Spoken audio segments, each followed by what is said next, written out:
बिस्मिल्लाहिर्रहमानिर्रहीम अस्सलाम वालेकुम। मेरा नाम है नवीद शेख और आप देख रहे हैं मेरा यूट्यूब चैनल। बीजेपी के जो दो तर्जुमान थे उनसे इस्तीफ़े तो ले लिए गए हैं, मगर जो उन्होंने नाज़ा बयानात दिए थे हुज़ूर पाक सल्लल्लाहु अलैहि वसल्लम के हवाले से, उसको लेकर भारत को पूरी दुनिया में इस वक्त सुबकी का सामना है। मोदी जो है वो पूरी दुनिया में इस वक्त जलील हो रहा है।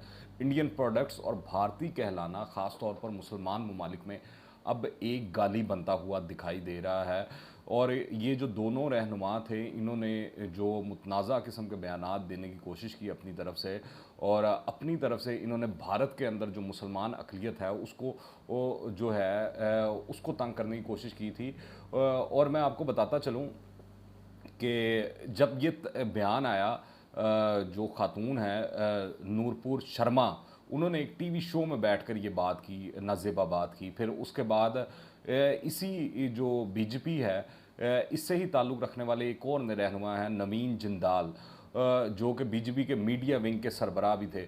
उन्होंने इस मामले के ऊपर ट्वीट की। अच्छा, अब ये बयानात जो थे ये ख़ास तौर पर इंडिया में मौजूद जो मुसलमान थे उनके गमो गुस्से को हवा देने की कोशिश थी कि ये मामला उठेगा, उसके बाद हम जो है जो हिंदुत्व के जितने वो मानने वाले हैं वो सारे उनको आमने सामने लाकर अपनी सियासत जो है वो चमकाई जाएगी। हुआ भी कुछ इसी तरह कि जैसे ही ये स्टेटमेंट आई उसके बाद भारत की मुख्तलिफ रियासतों के अंदर एहतजाज शुरू हो गया। और जब ये एहतजाज हुआ इसके बाद वो पुलिस ने जो है जो ये बयानात इश्तियाल अंगेज़ बयानात दिए गए उनके ख़िलाफ़ कार्रवाई करने की बजाय, क्योंकि वो बीजेपी से उनका ताल्लुक़ था तो वो हो नहीं सकता था भारत के अंदर अगर आप सोचें, उनके खिलाफ कार्रवाई करने की बजाय उल्टा मुसलमानों के खिलाफ कार्रवाइयाँ करना शुरू कर दी। उन्होंने जिन मुसलमानों ने पुरअमन एहतजाज किया उन मुसलमानों में से जो 1500 मुसलमान शहरी हैं, उनके खिलाफ मुकदमा दर्ज कर लिया गया, 36 को गिरफ्तार कर लिया गया। कानपुर में एहतजाज की कॉल पर सख्त सिक्योरिटी और बरेली में कर्फ्यू नाफिज कर दिया गया। इसी तरह जुमे की नमाज के बाद कानपुर के अंदर दो ग्रोहों के दरमियान झड़पें भी हुई और पुलिस ने एक तरफा तौर पर सिर्फ मुसलमानों के ख़िलाफ़ कार्रवाई करते हुए मुसलमान मुजाहिरीन के ऊपर आंसू गैस भी फेंका, पथराव भी किया, शेलिंग भी किया, जिस तरह भारत में होता है ये सारा कुछ। पर हुआ ये कि ये मामला भारत से निकलकर पूरी उम्मत मुसलमा तक पहुंच गया, क्योंकि आजकल सोशल मीडिया का दौर है। चंद सहाफ़ियों ने ये स्टेटमेंट्स जो हैं वो भारत की मुसलमान सहाफ़ियों ने ये जो बीजेपी के लोगों की स्टेटमेंट्स थी वो जो हैं जब वो ट्वीट्स की तो पूरी दुनिया को मालूम हो गया कि ये क्या घिनौना काम किया गया और क्या ज़ुबान इस्तेमाल की गई है। इसका फिर आपको पता है यकीनी तौर पर रद्द-ए-अमल आना था।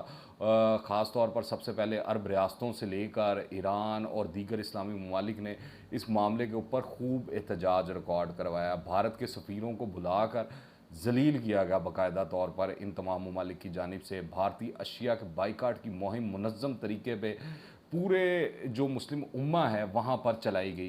तो उसके बाद फिर मोदी को होश आया, बीजेपी को होश आया, उनकी अकल ठिकाने लगी, और जो जितना गुरूर और तकब्बुर था भारत का, वो जिस तरह वो कहते हैं ना पेशाब की झाग की तरह नीचे बैठ गया। ये वाला मामला हुआ और फिर इंडिया पर तनकीद करने वाले हैशटैग्स जो हैं वो मुस्लिम ममालिक के अंदर गुज़िश्ता 2-3 रोज़ से मुसलसल ट्रेंड कर रहे हैं। और ये वाक़या जो है इन मुस्लिम ममालिक का जो मीडिया है वो टीवी मीडिया, इलेक्ट्रॉनिक मीडिया, या सोशल मीडिया, हर जगह पर टॉप ट्रेंड हुआ है। सऊदी अरब हो, कतर हो, बहरीन हो, कुवैत हो, बाइकॉट इंडिया की मुहिम जो है वो ज़ोरों शोर से वहाँ पर जारी है और सुपर स्टोर से भारतीय अशिया को हटाया जा रहा है। ओआईसी ने भी मुतालबा कर दिया है कि तौहीन अमेज़ बयान देने वालों की पुष्टपनाही करने वालों का भी एहतसाब किया जाएगा। यानी कि अगर बीजेपी जो है वो इसी तरह गोंगलू से मट्टी झाड़ते हुए कि वो मजम्मत कर दी, उनको ओहदों से हटा दिया, तो ये काफ़ी नहीं होगा। ये मैं आपको आगे चल के बताता हूँ। उसकी वजह ये है कि अमान के जो मुफ्ती आज़म हैं शेख अहमद बिन हमद अल खलीली, उन्होंने भारतीय मसनूआत के बाइकॉट की अपील करते हुए कहा है कि हिंदुस्तान में हुक्मरान इंतहा पसंद जमात के सरकारी तर्जमान की पैगंबरे इस्लाम सल्लल्लाहु अलैहि वसल्लम की शान में गुस्ताखी हर एक के ख़िलाफ़ जंग है।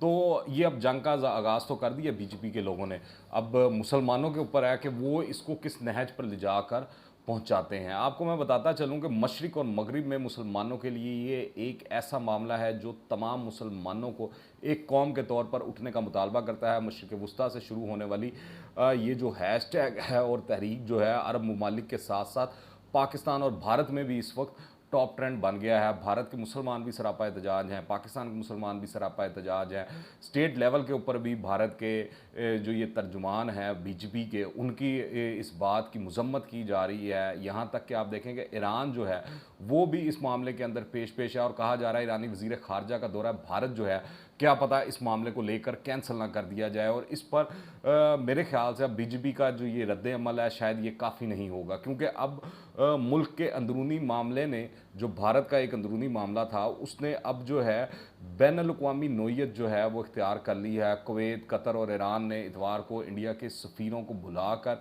इन बयानात पर एहतजाज रिकॉर्ड कराया है। पीर को सऊदी अरब ने भी इन बयानात की मजम्मत कर दी है। यूँ मुस्लिम दुनिया से रद्द अमल आने पर बीजेपी ने तमाम मज़ाहिब के इज़्ज़त व वक़ार का ख्याल रखने का जो ढोंग है वो रचाते हुए नूरपुर शर्मा और नवीन कुमार की पार्टी रुकनीत तो मुअत्तल कर दी है, मजम्मत भी की है। उन लोगों ने खुद अपने बयानात के हवाले से भी जो है वो माफ़ी वगैरह मांगी है।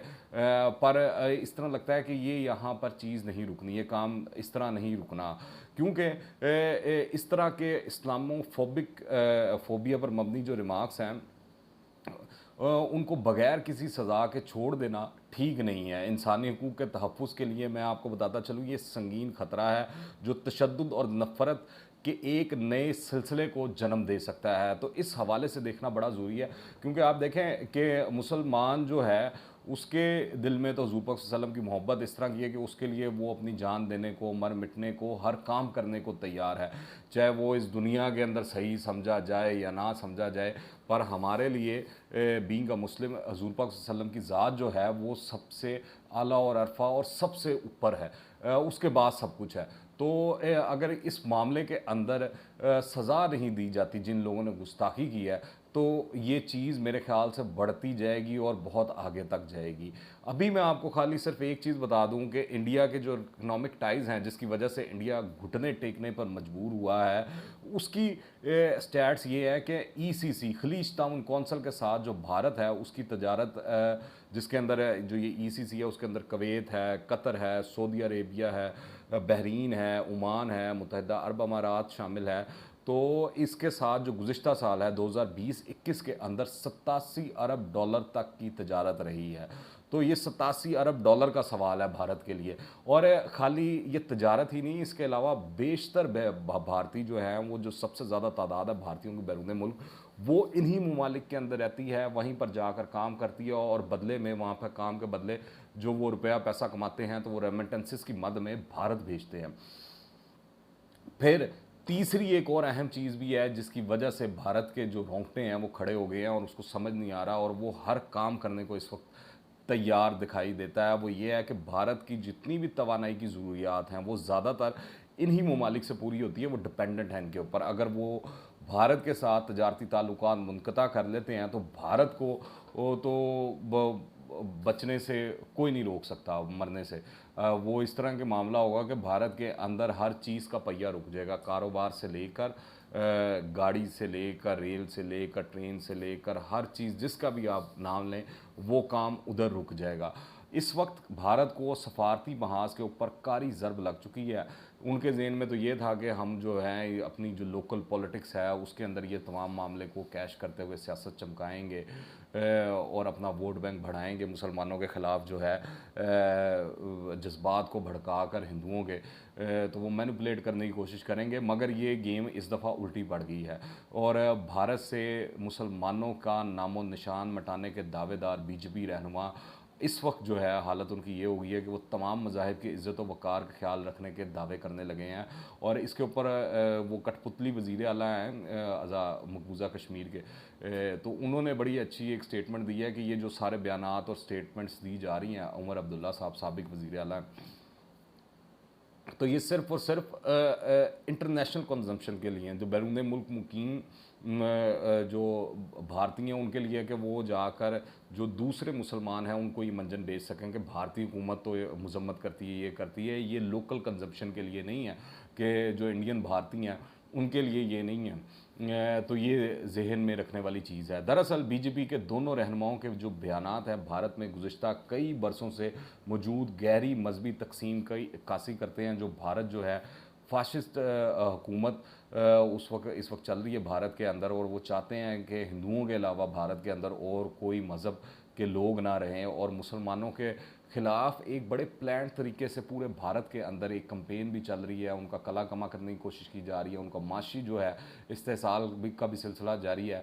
इसके अलावा उनकी जान और माल जो है वो भी महफूज नहीं है, उनको अदालतों से भी रिलीफ नहीं मिल रहा, हुकूमतों से भी रिलीफ नहीं मिल रहा, और इसके अलावा उनके ख़िलाफ़ बड़े मुनज़्ज़म तरीके से बहुत सी कैंपेन्स चल रही हैं, और उन सब के पीछे जो बीजेपी की सोच है वो कारफरमा है, आरएसएस की सोच जो है वो कारफरमा है। मगर इस बार इनको अपनी की हुई हरकतें जो हैं वो उल्टी पड़ गई हैं, क्योंकि इस बार उन्होंने गलती में, मैं तो ये समझता हूँ कि उन्होंने हुज़ूर पाक सल्लल्लाहु अलैहि वसल्लम की ज़ात के ऊपर जो है वो ऐसी बात कर दी कि अब वो उनके गले पड़ चुकी है, और इसके ऊपर बड़ी सख्त कार्रवाई करनी पड़ेगी, वरना पूरी मुस्लिम उम्मा जो है इसके ऊपर कॉम्प्रोमाइज़ करने को किसी भी सूरत तैयार नहीं।